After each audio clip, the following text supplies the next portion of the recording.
And now we come to the thrilling time of the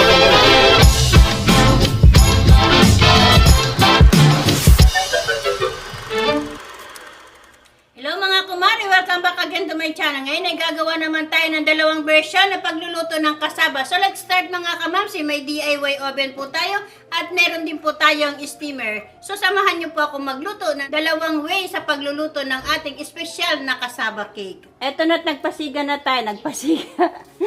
Nagpapasiga na ako ng uling. So mag-mix na tayo ng ating ingredients. So, isasalang na natin yung ating mixture. Ayan. Ilagyan ko siya ng uling. Huwag niyong pakalakasan ng apoy kung gusto niyo sa uling. Pwede naman kayo magluto sa kawali. Kaya lang, kailangan niyo pa rin patungan sa ibabaw. Mamaya i-demonstrate ko po sa inyo. Lagyan ko ng metal sa ilalim para hindi madaling masira yung ating lata. Ito yung lata na ginawa ko kahapon. So, ayan siya. Oh. Ayan. So, papainit muna natin ito and then magmi-mix na tayo ng ating ingredients. Ito ang ating ingredients sa ating gagawin na kasaba cake. Siyempre, kailangan natin ng kamoting kahoy. Balatan ko muna ito and then i-demo ko sa inyo kung paano to na achieve. So, balatan muna natin ang ating kamoting kahoy. I-demo ko lang ito sa inyo kasi ang iba baka hindi alam kung paano ginawa or gawin yung pagkudkod. So, magbabalat lang tayo ng kamoting kahoy. Yun kasi, pinaano ko na yun sa market. Nabili ko na nakudkod na sa market. Kaya, bumili lang ako ng isang sample para maipakita ko sa inyo. Pagbabalat natin, kikiskisan ko to. Ako kasi nagkikiskis talaga ako ng kamoting kahoy. So, ayan. Pagkakiskis na natin ng kamoting kahoy, hugasan na natin ito. So, dito ko siya kikiskisan o kukud ko rin sa liliit o napakapino. So, kudkurin nyo lang yan, ganyan. So, eto na yung pinaka-result niya. If ever na hindi kayo makakapunta sa market, pwede kayong magkudkod dito sa bahay. So, eto yung sa market. Ang kilo ito, binili ko ng 35 pesos ang kilo na nakudkod na.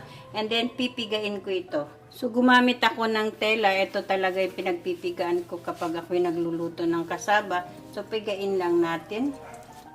So, ito napigaan na natin. So, napigaan natin. Ilagay natin dito. So, takalin muna natin kung ilang cups itong kinalabasan. Buhaghagin nyo muna bago kayo magtakal. Ayan o, ganyan o.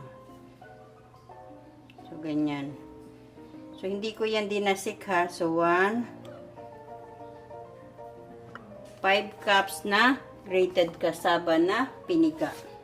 Itong ating mga ingredients sa ating gagawin na kasaba cake na masarap syempre yan.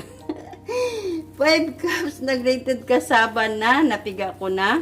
And then kakanggata, evaporated milk, condensed milk, 3 itlog na large, then 1 1/4 cup na white sugar or 1/4 kilo na white sugar, then 1/8 cup na melted na buttercup. So let's start i-mix na natin ang ating ingredients. So, ilagay na natin ang 1/4 kilo na white sugar or 1 1/4 cup na white sugar. Ilagay na rin natin ang ating itlog. 3 large na itlog ito mga kamamsi. Huwag niyong ididiretso yung itlog sa inyong mixture.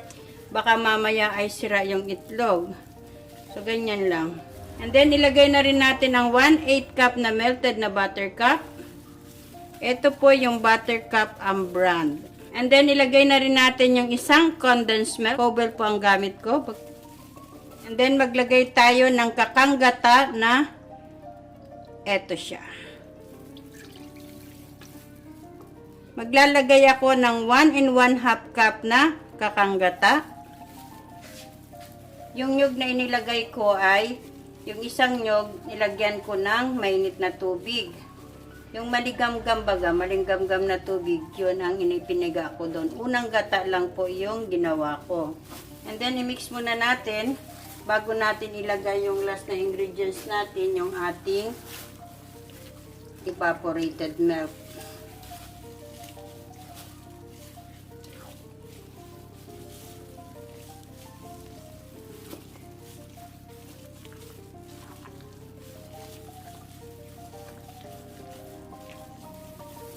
So, lagyan na natin ng evaporated milk.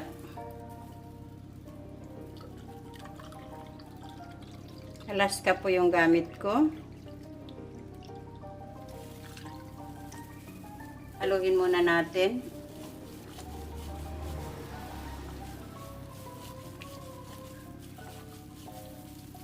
So, bali ito yung ating evaporated milk. Gumamit ako ng 370 ml na evaporated milk.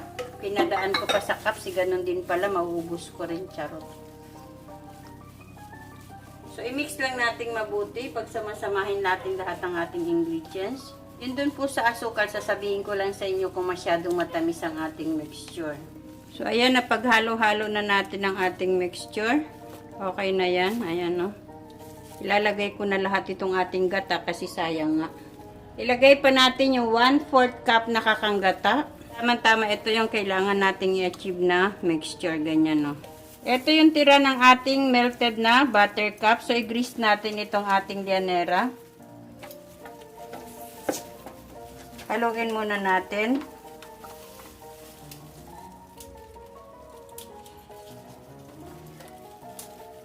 Hahatiin ko ito kasi 2 beses ko itong lulutuin. Yung isa, yung steamer ko, yung isa ay sa ating improvised oven.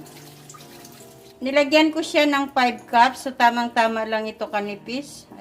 Ilagay na natin kasi mainit na ang ating improvised oven. Huwag niyong idikit masyado doon. Ayan. And then, takpan natin. By the way, nilagyan ko siya ng apoy sa ibabaw. So, tanggalin natin yung pinakaharang niya. I-check ko kung luto na to. Ingat lang po tayo kasi mainit po ito. So, ayan, nakita nyo, oh. Ang sarap. Depende sa apoy ninyo kung gaano katagal ninyo itong lulutuin. Kasi pag malakas yung apoy ninyo, medyo malaki, huwag nyo naman pakaramihan ng apoy. Yung alalay lang baga, so, madali lang siyang maluto. Huwag niyong sasargahan naman ng apoy. Ganito lang po ang apoy niya. May apoy sa ibaba, may apoy sa ilalim. So, luto na rin itong nandito sa ating improvised oven. So, i-grease natin yung ating pan. Mag-i-steam tayo ng ating natira na kasaba. Nagpapainit na ako ng tubig sa steamer habang naglalagay tayo nito. Lulutuin natin sa steamer. So, lagyan na natin ang ating mixture. Nilagyan natin ng 3 1/2 cup na mixture natin. Wala na, ubos na yan. So, ayan, kumukulo na yung ating mainit na tubig. Halang na natin. Naglagay ako ng tela sa ating cover. Hindi, wala kasi akong foil. If ever na may foil kayo, latakpan nyo ng foil. Pwede yun.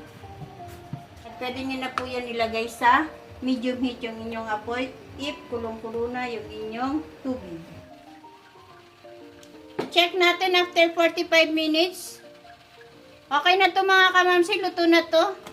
So, ito yung niluto natin sa improvised oven. Ito naman yung niluto natin sa ating steamer. Itong ating ingredients sa ating pan-toppings, kailangan natin ng 1/2 cup na kakanggata, condensed milk, 2 egg yolk, at kailangan din natin ng cheese. So, let's start i-mixan natin ang ating ingredients. Separate natin egg white sa egg yolk. Large. Lagay na natin yung 1/2 cup na kakanggata. Kakanggata po talaga yung ginamit ko. Yung isang piga lang ng nyog. Then, i-beat natin.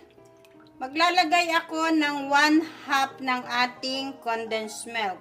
Hindi ko ilalagay lahat mga kamamsi kasi masyado ng tatamis. Kasi gumamit na tayo ng condensed milk kanina. Pwede kayong gumamit ng maliit na condensed milk. Wala kasi ako sa tindahan kaya kailangan kong magbukas ng malaking condensed milk. Or 3/4 cup po ito kung sa cup. I-divide na natin sa 3 bahagi yung ating mixture. Kasi nga mas kailangan mas marami yung ating pang-toppings dito sa kabila kasi malapad ito. So ayan, nalagyan na natin ng toppings. So ibalik na natin sa ating improvised oven.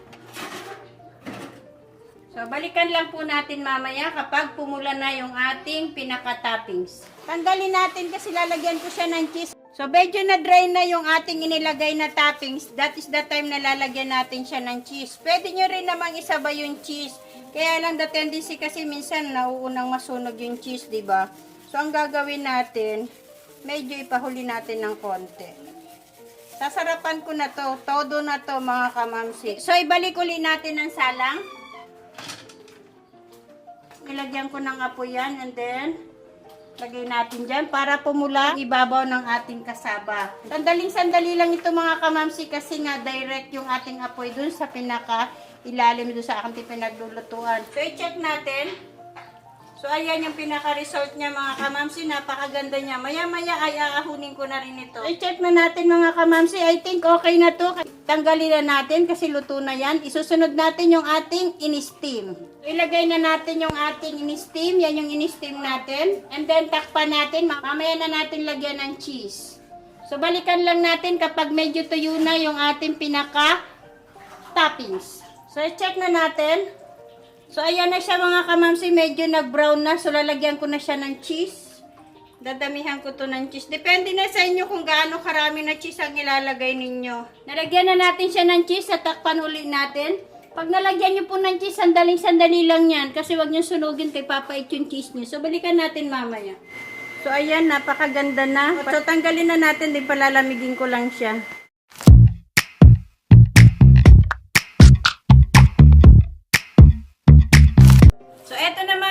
Ang 1 kilo na kasaba na pinakudkod ko sa market. So, tikman na natin. Ito yung in-steam. Ito yung ating improvised oven. So, tikman na natin. Ito ay naluto ko ng 45 minutes plus 10 minutes. Ito naluto ko ng sobra 1 oras. Kaya mas madali kong i-steam ninyo and then lagyan nyo lang ng apoy sa ibabaw. So, dito tayo mag-slice. Wow, ang sarap. Tingnan nyo, oh. Ang sarap niya. Tikman din natin dito.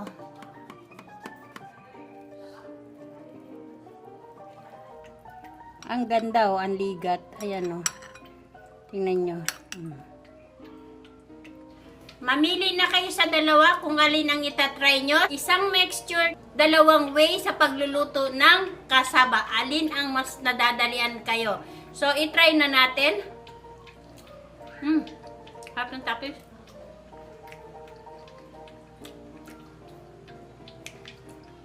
Tamang-tama lang yung mixture ko mga kamamsi. Hindi siya matamis, hindi rin siya matabang. Ang sarap ng toppings niya, as in masarap siya. Shoutout sa aking mga members, Bridget Barbosa, Doris the Explorer, My Loves TV, Caroline Alvarin, Aileen May Magan, Christine Joy Tapican, Lodilyn Villegas, Judge Pudi. Thank you so much sa pagpamember sa aking channel. If you like this video, give me a thumbs up, subscribe to my channel, and tap the bell for more updates. Maraming pong salamat. Mamaya po, ito-draw ko na po, bubunutin ko na po kung sino ang pinaka-lucky winner ng ating mini sponge maker. Thank you so much po sa inyong suporta sa aking palaro.